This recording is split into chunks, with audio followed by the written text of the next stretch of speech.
Police ने क्या कहा आपको? पुलिस के पास गए, उन्होंने कहा कि जी ये आपने इसकी एप्लीकेशन दर्ज करवा के क्या करना चाहते हैं, क्या निकालना है। डिप्टी डायरेक्टर के ऑफिस में गया, उनको मैंने टेबल पे उनके वो फिंगर रखी। आप इलाके के ना इसको अस्सलाम वालेकुम नाज़रीन, आपका मेज़बान यासिर शामी आपकी खिदमत में हाजिर है और आप देख रहे हैं डेली पाकिस्तान। आपने ये तो सुना होगा कि शवारमे और बर्गर की शॉप पर कुत्ते का या गधे का गोश्त मिलता है, लेकिन ये नहीं सुना होगा पाकिस्तान की तारीख में कि इंसानी गोश्त भी बेचा जा रहा है। कसूर के कोट बदर के इलाके में मौजूद हूँ और उस दुकान के बिल्कुल सामने हूँ जिसका नाम है चिक बॉस। ये वो नौजवान हैं शाहजेब लतीफ़, इन्होंने अपने घर में होम डिलीवरी के लिए ऑर्डर मंगवाया जिसमें जिंगर बर्गर और जिंगर पैटी बर्गर था।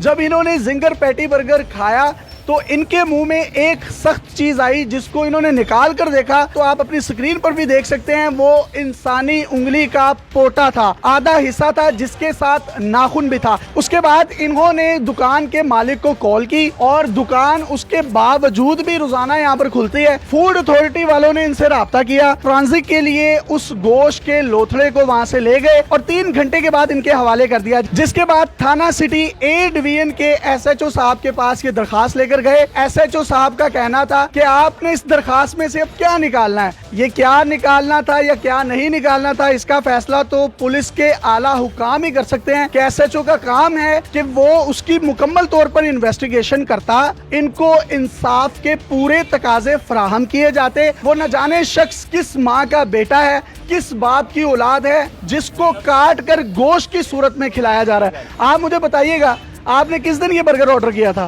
20 तारीख की रात को 10:30 बजे का टाइम था जब मैंने इनसे मंगवाया होम डिलीवरी पे, और 11 बजे जो है मैंने इनको कॉल करके बताया कि उसमें से इंसानी फिंगर निकली है पूरे नेल समेत। ये मान नहीं रहे थे, उन्होंने कहा ऐसा हो नहीं सकता। मैंने कहा चले मैं आपके पास आ रहा हूँ। जब मैं रास्ते में आ रहा था इनके पास तो अचानक मेरी तबीयत काफ़ी ज़्यादा ख़राब हुई, मुझे वॉमिट स्टार्ट हो गई। छोटा भाई था मेरे साथ, हम इनकी शॉप पे पहुंचे, इनको दिखाया, ये मान नहीं रहे थे कि जी ये इंसानी फिंगर है। फिर इन्होंने खुद हाथ में पकड़ के चेक की, इन्होंने कहा वाकई ये पूरा नेल है। वो जो आपके हाथ में लोथड़ा है उसमें फिंगरप्रिंट भी थे, नाखून भी बना हुआ था। नेल और पिछला बैग पोटा पूरा साथ था उसके, जो फिंगर का जो है ना। और ये पोटा आप अपनी स्क्रीन पर देख भी सकते हैं जो कि वाज़ेह तौर पर नजर आ रहा है। पंजाब फूड अथॉरिटी वाले आपके पास कब आए? पंजाब फूड अथॉरिटी वाले 1 दिन के बाद उनसे रब्ता हुआ, उन्होंने कहा कि हम सुबह आएंगे, टीम आएगी। वो आई 10 बजे सुबह। उससे अगले दिन जो है पूरी इन्वेस्टिगेशन की, गोदाम है वहाँ पे जाके इनकी फ्रिजें चेक की उन्होंने। वो जो पैटी थी वो भेजने के लिए सैंपल कलेक्ट करके इन्होंने ले गए। डिप्टी डायरेक्टर के ऑफिस में गया, उनको मैंने टेबल पे उनके वो फिंगर रखी। उन्होंने कहा कि फोरेंसिक टेस्ट के लिए भेजते हैं, आप वेट करें तो सुबह आपको बताएंगे इसका क्या है। 2-3 घंटे के बाद उनकी कॉल आई, उन्होंने कहा जी कि ये आप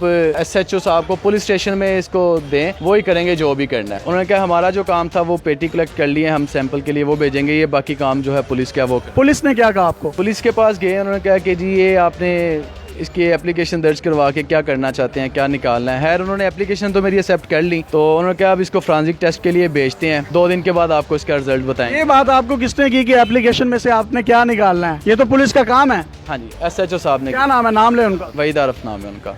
कौन सा थाना है? थाना ए डिवीजन। ये तो एक हादसा है कि किसी भी बर्गर वाली दुकान से इस तरह की कोई चीज निकल आए। अब वो उनके जो सप्लायर हैं उनसे भी इन्वेस्टिगेशन होनी चाहिए, और रही सही कसर जो है वो पुलिस निकाल देती है कि आपने दरखास्त देके क्या निकालना है। भाई ये कत्ल है। ये कौन शख्स है जो इंसानों के गोश्त को बर्गर चिकन में मिलाकर खिलाया जा रहा है? कम से कम आप इन्वेस्टिगेशन तो करें।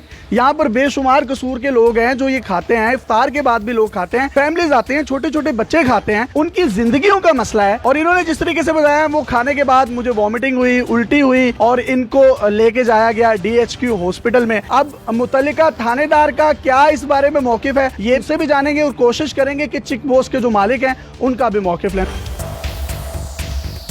चिक बॉस के ऑनर मोहम्मद अहमद साहब हमारे साथ मौजूद हैं। अहमद भाई, आपने बर्गर दिया, उसमें से इंसानी उंगली निकली, फिर वो इंसानी उंगली साबित हो गई, फिर? वैसे ही मैं इनसे मंगवाता हूँ से, उनकी ये बर्गर पैटी आती है, मेरे पास उसकी इनवॉइस मौजूद है, उनकी पैकिंग मौजूद है, उस पर एक्सपायरी डेट है। आपने उनसे कंप्लेन की कि यार ये चीज निकली है? मैंने उनसे कंप्लेन की, उन्होंने कहा जी हमारे पास ऐसा इशू कोई नहीं है। शाहजेब जो बेटा बर्गर लेके गया है मैंने उनसे खुद कहा कि मैं खुद चाहता हूं कि इसकी इन्वेस्टिगेशन हो, इसकी फोरेंसिक हो। अगर उन्होंने ऐसा किया है, ये तो कंप्लेनर हैं, मैं खुद कंप्लेनर हूं उनका। बहुत अच्छी बात की है अहमद भाई ने, और होना भी यूं चाहिए कि ऑब्वियसली ये इनके क्लाइंट हैं, इनके हजारों क्लाइंट भी होंगे जो कि इनके टेस्ट के गर्विदा होंगे। पैकिंग में ये एक चीज आ गई है तो इस चीज की इन्वेस्टिगेशन होनी चाहिए। वो कटा हुआ उंगली का मुबैना तौर पर जो हिस्सा है वो किस शख्स का है, वो किस औरत का है, वो किस माँ के बेटे का है, वो किस बहन के भाई का है, वो कौन लोग हैं जो इस घिनौने धंधे में मुलविस हैं। ये एक इंसानियत का मसला है, ये आपका मेरा सबका मसला है, ये इनका मसला नहीं है। ये बड़ी पॉजिटिव अंदाज में इन्होंने भी ये बात की, जो कंप्लेंट करने वाले हैं और जिनके अगेंस्ट कंप्लेन की गई है वो भी ये चाहते हैं इन्वेस्टिगेशन हो। अब मुतल्लिका थाने से आपको पूरी रिपोर्ट लेकर देते हैं, आइए हमारे साथ। हम कसूर के थाना ए डिवीजन के SHO वहीद आरिफ से पुलिस का मौक़िफ़ लेने के लिए उनके ड्यूटी आवर्स में थाने पहुंचे तो मौसूफ अपने सरकारी कमरे में आराम फरमा रहे थे। मेरी टीम के एक रुकन ने दरवाजा खटखटाया और उनको ऑफिस में आने के लिए कहा, जिस पर वो शदीद बरहम और नाराज हुए कि आप मेरे कमरे में बगैर इजाजत अंदर आ कैसे गए। तो हुजूर सुन लीजिए, आप इस कौम के टैक्स के पैसों से तनख्वाहें लेते हैं और अवामी नौकर हैं। आपको आपकी तनख्वाहें ऑफिस में बैठकर शहरियों के जानो माल की हिफाजत के लिए दी जाती हैं, ना कि आराम के लिए।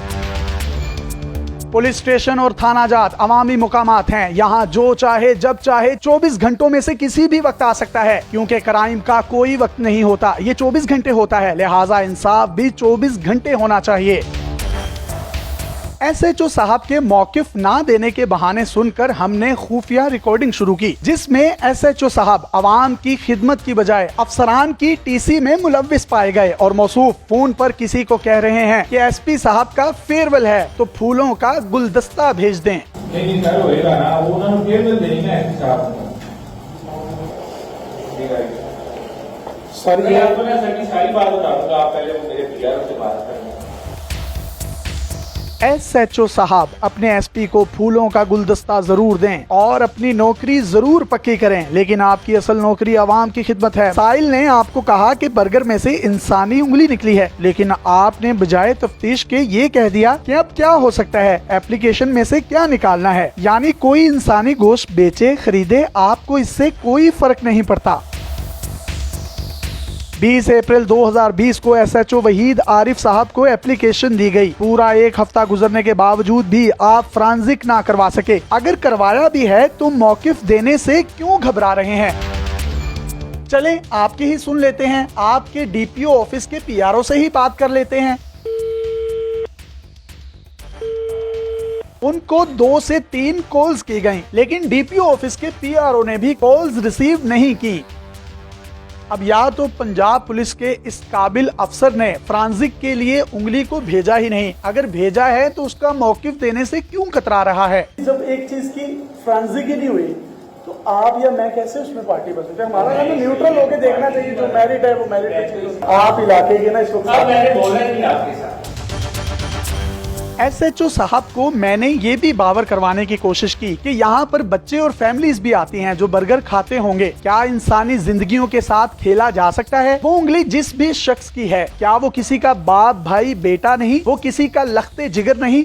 बच्चे भी खाते हैं बर्गर, सब कुछ होता है।